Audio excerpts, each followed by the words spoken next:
Muy bien, hermanos, pues me alegra de volver. Hacía mucho tiempo que no venía, tanto que no había visto la obra nueva. Así que ha sido una sorpresa encontrar las reformas del local, ¿no? Y está quedando muy bonito todo. Así que, bueno, para los que no me conocéis, ya habéis escuchado a Ángel. Yo me llamo Juan Burgueño, ella es María José Bernal, y os mandamos cariño de la Iglesia Hermana Vida Abundante, allí en Mairena del Aljarafe. Así que en este intercambio, pues, me han enviado para que pueda compartir la palabra con vosotros. Traigo una presentación, no sé si se puede poner, por favor. Ah, que ya está puesta. No, que no la veía. ¿Puedes pasar la siguiente? Ahí está. Si veis esta imagen, no es nada que voy a decir nuevo, ¿no? Después de lo que estamos sintiendo y viendo en este día, ¿no? En esta mañana, pues, ¿qué os sugeriría? ¿Qué os sugiere esta imagen? Yo creo que, si bien tiene noticias de economía, pero la persona, la veis, está como aturdida, tiene un signo de interrogación en la espalda. No sé, me da la idea de una persona que esté agobiada, desanimada, cansada. Y es verdad, vivimos tiempos convulsos, ¿verdad?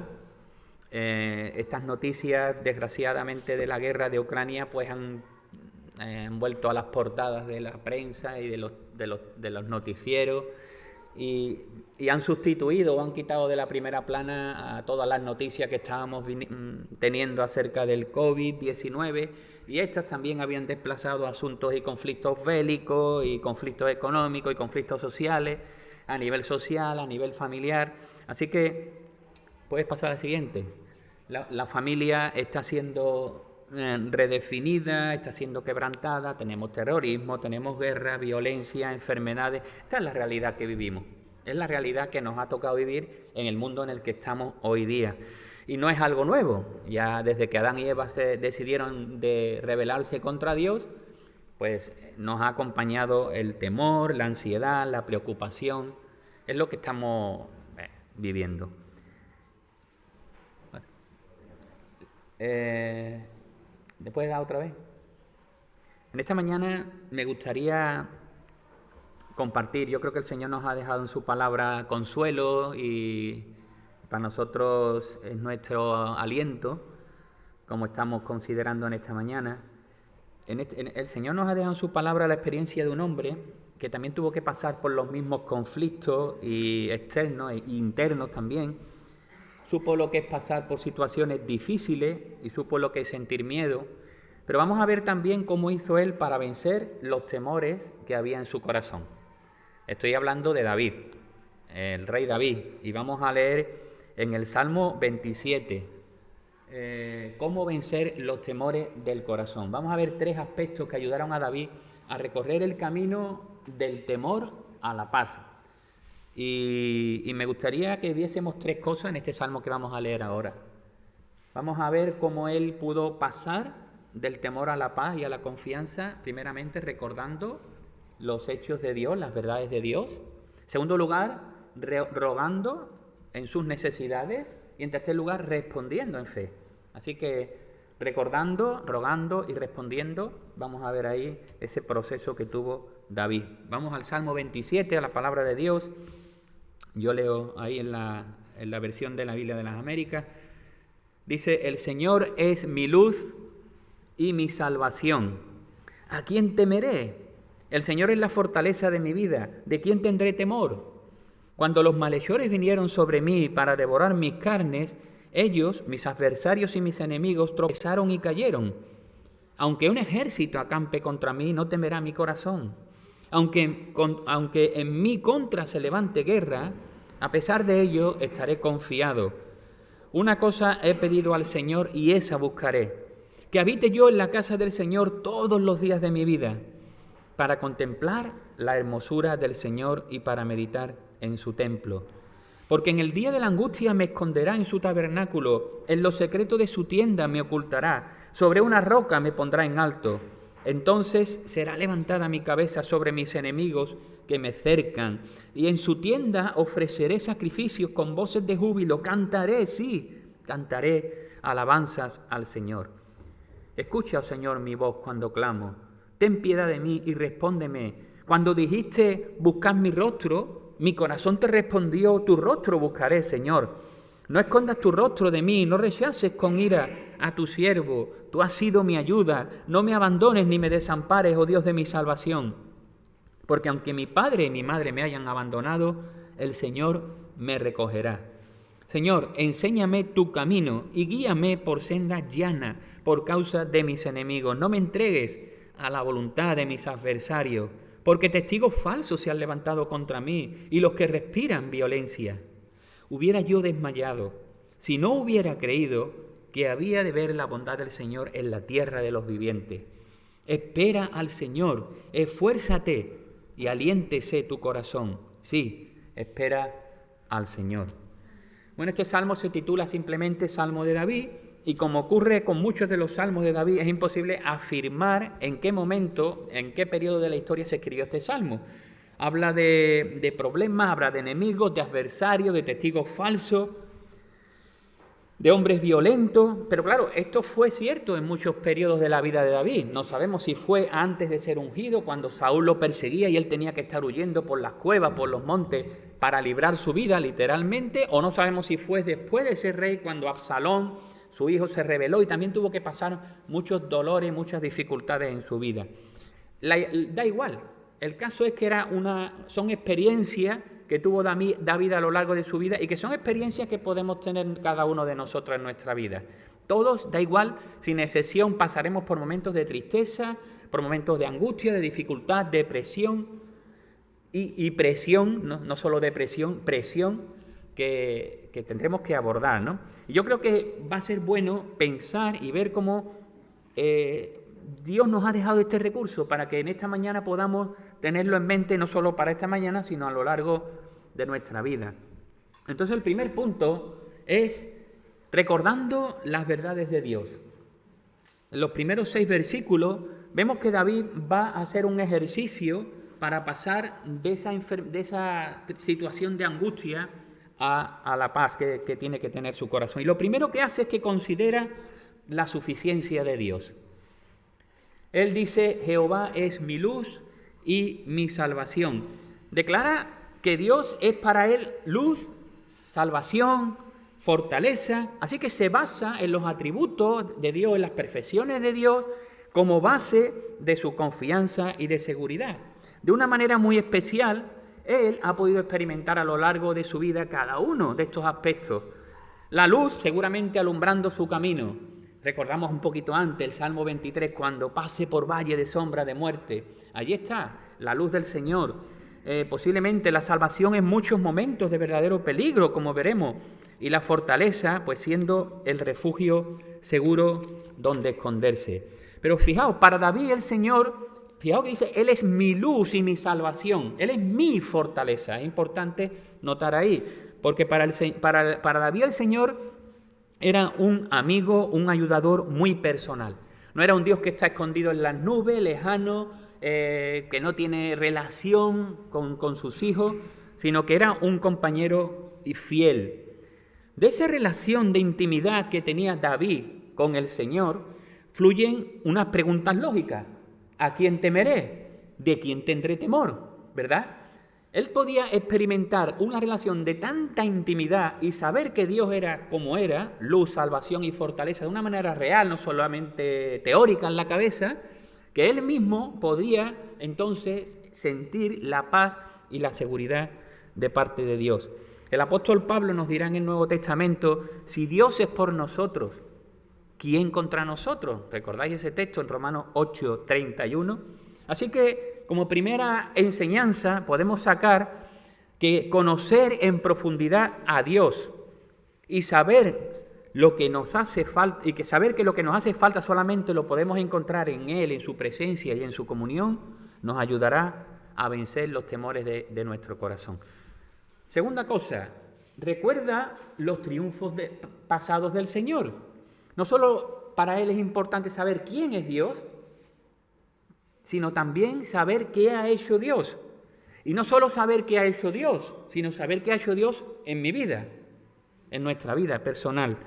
Algunas palabras que describen la dura situación de David. Fijaos que es una situación tremendamente difícil. Él habla de malhechores en el versículo 2.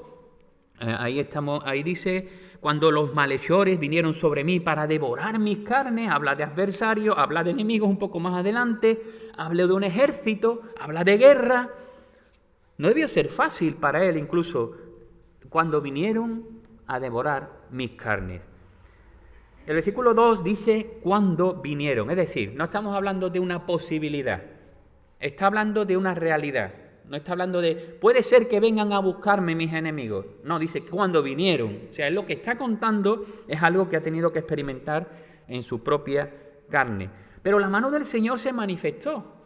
Mirad, el versículo 2 dice, cuando los malhechores vinieron para mí o sobre mí para devorar mis carnes, ellos, y no yo, ellos, y es enfático, mis adversarios y mis enemigos tropezaron y cayeron.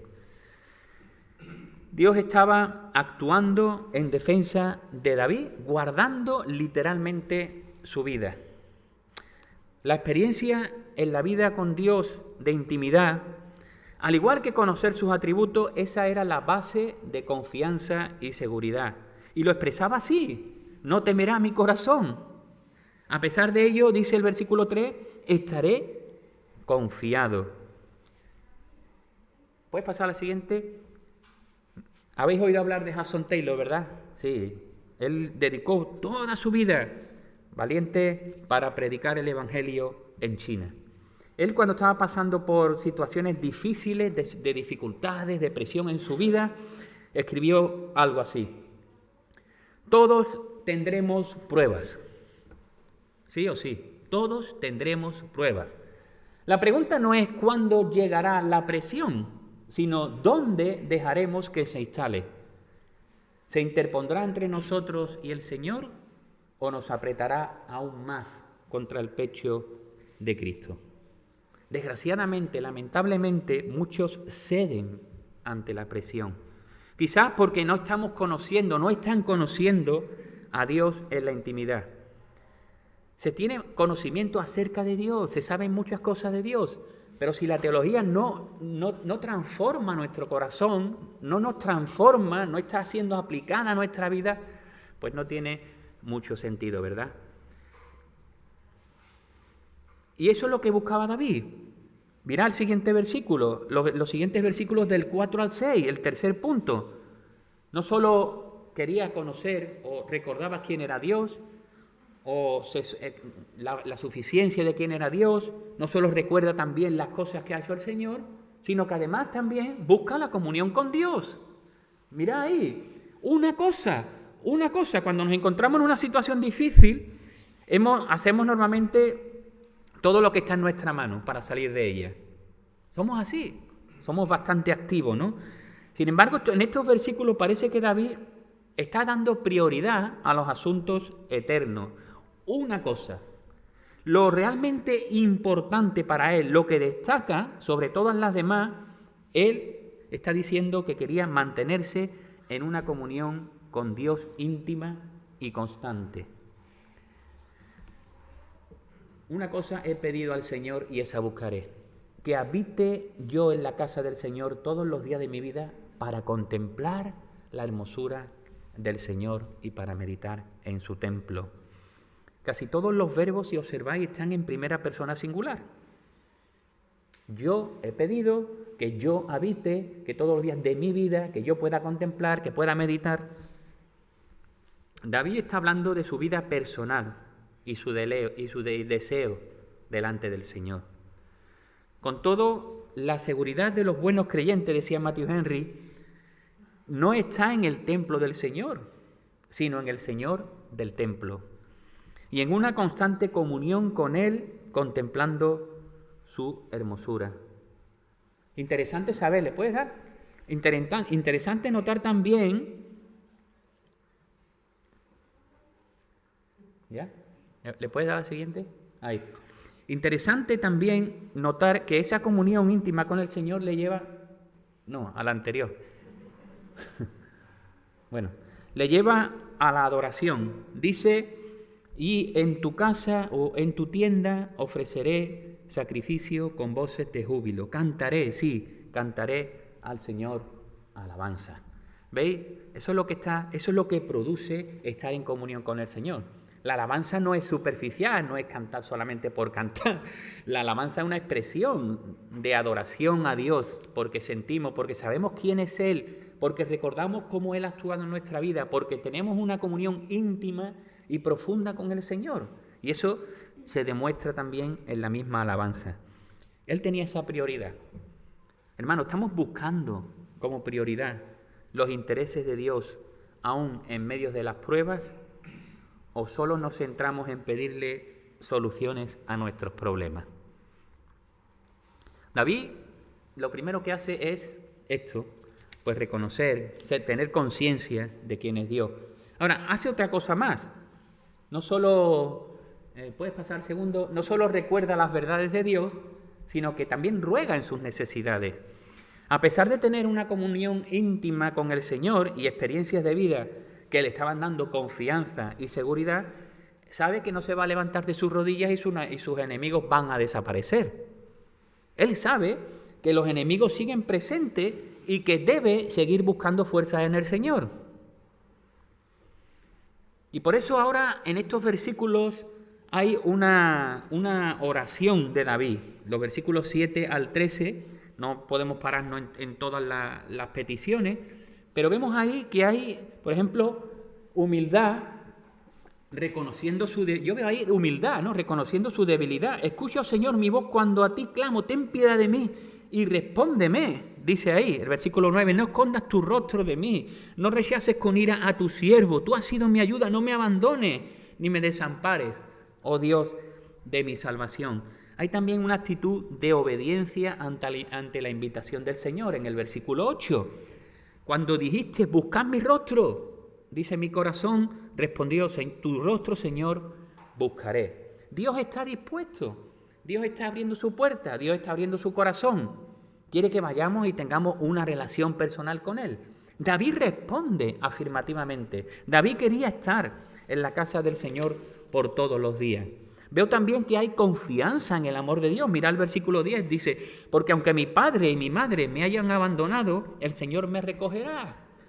No se sabe exactamente si esto fue así o no fue así, o es algo que está Él expresando. Pero lo que sí está claro es que aunque fallen las relaciones, aunque pueda haber pérdida, no sé si tienes alguna pérdida de alguna relación rota, de alguna dificultad, el amor del Señor siempre va a estar presente. Isaías capítulo 49, versículos 15 y 16 dice, se olvidará la madre del niño, ¿no? Algo así dice. O sea, aunque la madre se pueda olvidar, yo no me voy a olvidar de vosotros, ¿vale? El Señor, el amor del Señor está siempre por cada uno de nosotros. Y David tenía confianza en que ese amor de Dios nunca falla, nunca falta. Busca la dirección de Dios, versículo 11. Dice allí, Señor, enséñame tu camino, guíame por senda llana por causa de mis enemigos. Qué importante es también, ¿verdad?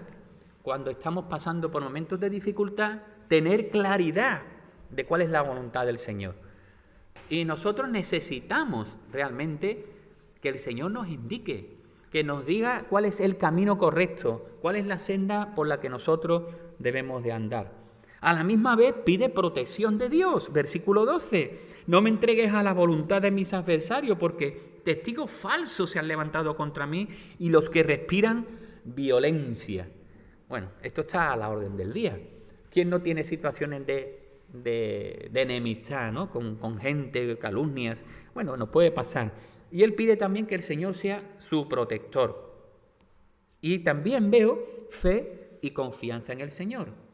Dice allí David, hubiera yo desmayado si no hubiera creído que había de ver la bondad del Señor en la tierra de los vivientes. O sea, David no está diciendo, oye, yo creo, Señor, que tú vas a ser mi Señor y yo creo que cuando esté contigo en el cielo, pues las cosas me van a ir muy bien. Eso está bien, eso es verdad. Pero lo que está diciendo aquí David es que él creía que iba a ver la bondad del Señor en la tierra de los vivientes. Es decir, en su momento, en su situación personal, que no quiere decir que sea una situación libre de dificultades, el Señor iba a estar con él y la bondad de Dios no iba a fallar con él. En medio de las dificultades, en medio de las presiones, en medio de las angustias, en medio del mundo que nos ha tocado vivir y que tendremos que pasar con dificultades también, Dios es nuestro auxilio, nuestra fuerza, nuestra luz. El amor de Dios está con nosotros. Estemos en la situación que estemos. Podemos estar pasando crisis, podemos estar en una enfermedad terminal o no, podemos estar en una guerra o no. El amor del Señor nunca falla.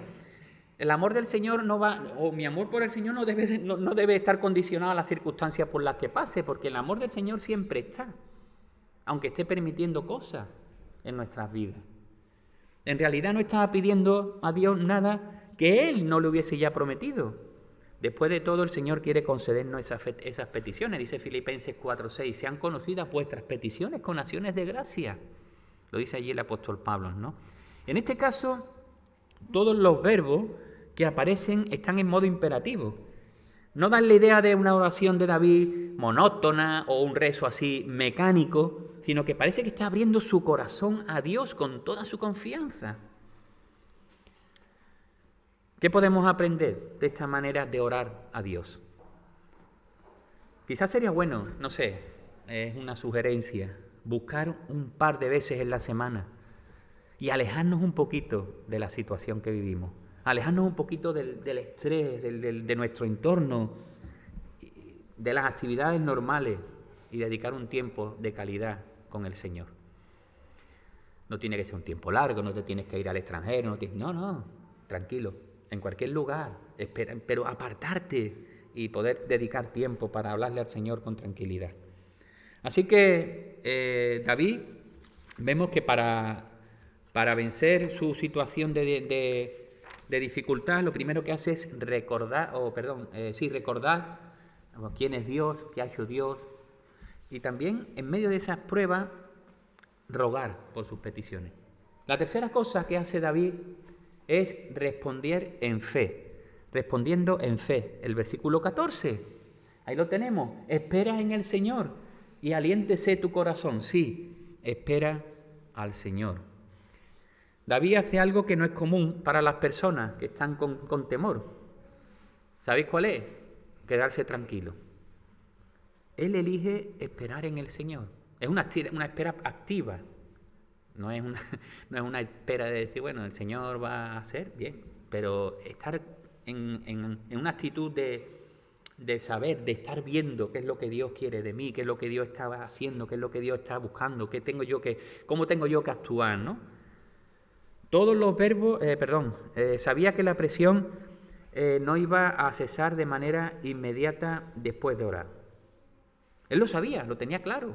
Sabía que el molino de Dios muele despacio, así que se pide a sí mismo, es curioso, hace como una oración reflexiva, ¿no? Tranquilidad, buscar el descanso de Dios en lugar de esforzarse por sus propios medios. ¿Sabéis? La fortaleza y el valor se desarrollan durante la prueba, no después. Eso es así. Aprendemos muy poco de los días felices, de los días festivos, de los días en los que nos van bien las cosas. Está bien, hay que tenerlo. Y gracias a Dios que nos permite estas oportunidades. Pero donde realmente aprendemos es cuando estamos en los tiempos de presión, en los tiempos de prueba. El mismo término, esperar, este que aparece aquí, sale también en Isaías capítulo 40 y versículo 31. Dice allí, pero los que esperan en el Señor renovarán sus fuerzas. Así que es como que en el tiempo de la espera es como que el Señor da fortaleza, da recursos, da enseñanza, da ánimo. Es donde podemos recibir ese valor nuevo, ¿no? Lamentaciones capítulo 3, versículo 24 al 26 también, el Señor nos invita a esperar. Dice, el Señor es mi porción, dice mi alma, por eso en Él espero. Bueno es el Señor para los que en Él esperan, para el alma que le busca. Bueno es esperar en silencio la salvación del Señor. Nuestro Dios es un Dios de procesos. Hay un libro que se llama así, El Dios de los Procesos. Es un hermano pastor que está trabajando creo que en República Dominicana. Y bueno, es interesante. En Kindle lo podéis encontrar por 4,30 euros. ¿Sí? Hago publicidad del libro. Bueno, el caso es que estaba leyendo el prólogo, un poco la introducción, ¿no? Y me llamó mucho la atención ver un poco cómo él explicaba esta idea del creyente que madura en medio de la presión, ¿no? Y me gustaría leerlo íntegramente, con sus propias palabras, para no, dejar algo ahí que pueda confundir. Dice ahí: poco tiempo después de empezar mi ministerio como predicador, teniendo 21 años, recibí una invitación para predicar en un servicio en una confraternidad de jóvenes de mi país. Ese viernes, cuando iba de camino, mi automóvil se paró y no quiso arrancar. Empecé a golpear la batería, pero no sirvió de nada. Recordé que en mi casa o en mi hogar teníamos un televisor que cuando se le iban los colores le dábamos golpe por los lados y se arreglaba. Sí. Los que decís que sí, los que os reís sois de mi generación, de que le dábamos golpecitos a las cosas para que funcionasen, ¿no? Ahí comenzó la tecnología táctil. Así que empecé a darle con fuerza a lo que yo creía era el motor de arranque, pero nada, no arrancó. Enseguida me llené de fe y dije, bueno, voy a orar por este vehículo y Dios hará que encienda. Antes de continuar, permítame hacerle una pregunta. ¿Usted cree en el Dios que hace milagros? Por favor, no siga leyendo como si nada. Quiero que me responda en voz alta. ¿Cree en el Dios de los milagros? Espero que sí, porque lo que continúa no se lo va a imaginar. Me paré frente al automóvil. Lo señalé con mi dedo índice e hice una oración que nunca he olvidado. Esta es la oración. Oye, automóvil, lo que te voy a decir. Voy a predicar en un momento y quiero hablar del Dios de los milagros. Así que necesito un testimonio fresco y reciente. Por lo tanto, te ordeno en el nombre de Jesús que arranques ahora. Pasaron unos segundos, puse mi fe en práctica. Entré al vehículo y le di nuevamente al arranque. Permítame preguntarle otra vez, ¿cree en el Dios de los milagros? Espero que haya dicho que sí. Le di a arrancar y la primera vez no arrancó. Le di por segunda y por tercera vez y nada. ¿La fe le está fallando? Espero que no. Lo intenté por quinta vez y no encendió. Por sexta vez y tampoco. Pero a la séptima vez, el número perfecto, cuando le di a arrancar mi coche, tampoco encendió. Octava, novena, en fin, que no funcionó. Vino un caballero muy amable y me dijo, amigo, vamos a empujarlo. Significaba eso, ¿no? Lanzarlo. Para ser honesto, yo no quería empujarlo, pues, ¿dónde estaría entonces el milagro? Dice, es como si la mujer testificara de que le dolía la cabeza, se toma una aspirina, ora y se sana. ¿Qué hizo el milagro? La aspirina lo hizo. Eso no es un testimonio que emociona a nadie, ¿verdad? Así que con mala gana accedí a la buena voluntad de ese señor de empujar el vehículo. Mientras empujaba mi automóvil, empecé a pelear con Dios y le dije, ¿de qué voy a predicar? ¿De qué voy a hablar? ¿Qué voy a hablar? Yo quería predicar sobre el Dios de los milagros, pero ni siquiera fuiste capaz de arrancar mi vehículo. ¿De qué voy a predicar? Qué necio, la criatura contendiendo con el Creador. Sin temor a equivocarme, puedo asegurarle que sentí una voz en mi corazón que me dijo, tú sabes que yo soy el Dios de los milagros, porque desde tu niñez te lo he demostrado. Pero yo no solo soy el Dios de los milagros, yo también soy el Dios de los procesos. Una uva, mientras es uva, no sirve para mucho, pero cuando es procesada se convierte en vino y así sirve para mucho. El trigo, cuando es trigo, no es tan apreciable hasta que es procesado y se convierte en pan, y es cuando adquiere más valor. El olivo, mientras es olivo, no sirve para mucho, pero cuando es procesado se convierte en aceite y así se valora más. Usted y yo, mientras somos usted y yo, no servimos para mucho. Pero cuando somos procesados, nos convertimos en lo que verdaderamente Dios necesita. Y es cuando realmente servimos para algo. Por eso decía el apóstol Pablo en Romanos 8:18, pues tengo por cierto que las aflicciones del tiempo presente no son comparables con la gloria venidera que en nosotros ha de manifestarse. Los procesos nos quebrantan, pero nos hacen nuevos. Y ese nuevo que hace en nosotros es incomparable, maravilloso y glorioso. Los procesos nos enseñan, nos educan, nos maduran y también renuevan nuestras vidas. Al final el vehículo arrancó. Pude ir a la iglesia y por vez primera prediqué con el tema El Dios de los procesos. Los testimonios que surgieron esa noche marcaron un antes y un después en la historia de mis predicaciones. En ese momento realmente entendí que para ver el Dios de los milagros es necesario primero conocer el Dios de los procesos. Bueno, me pareció interesante toda esta lectura, espero que no se os haya hecho larga, pero es la realidad que tuvo David y la realidad que todos tenemos en nuestra vida. Dios permite situaciones, Dios está trabajando con nosotros. No, estamos en el yunque, el fuego, ¿sabéis cómo funciona? Pero no va a haber un martillazo de más en la vida de cada uno de nosotros. Dios solamente da lo exactamente justo, preciso, para hacer de nosotros quien quiere que seamos. Porque más grande que nosotros y que nuestros planes son los planes de Dios. Y Él va llevando y cumpliendo todos los propósitos, aún en medio de las situaciones, aún en medio de los conflictos. Estaba pensando en Ucrania. Yo también estoy pensando mucho y ni me imagino por lo que están pasando los hermanos, ¿no? Y es difícil poder entender y encajar cómo Dios está trabajando y cómo Dios hace las cosas, aún con circunstancias tan difíciles, ¿no?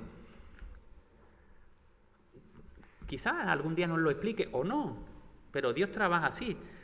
Estaba pensando en el periodo entre los dos testamentos, Antiguo y Nuevo Testamento. Ahí hay un periodo, se llama el periodo de silencio. Bueno, no hubo profecía, no hubo revelación, no hay palabras, pero ocurrieron muchas cosas. Y estaba pensando cómo el Imperio griego, con toda su helenización, Alejandro el Grande, y todo lo que hizo a nivel cultural, del pensamiento, sobre todo la lengua, se convirtió, bueno, el griego era el lenguaje como podía ser hoy día el inglés, ¿no? Quizá era, aun cuando llegaron los romanos después, cambiaron un poco la estructura, hicieron una serie de reformas, pero aún existía la cultura y el pensamiento, incluso el idioma griego. Es muy interesante. Estaba pensando, digo, ¿cómo puede permitirse tantas invasiones de los griegos, después los romanos, el pueblo de Dios ahí en medio, en muchas luchas internas?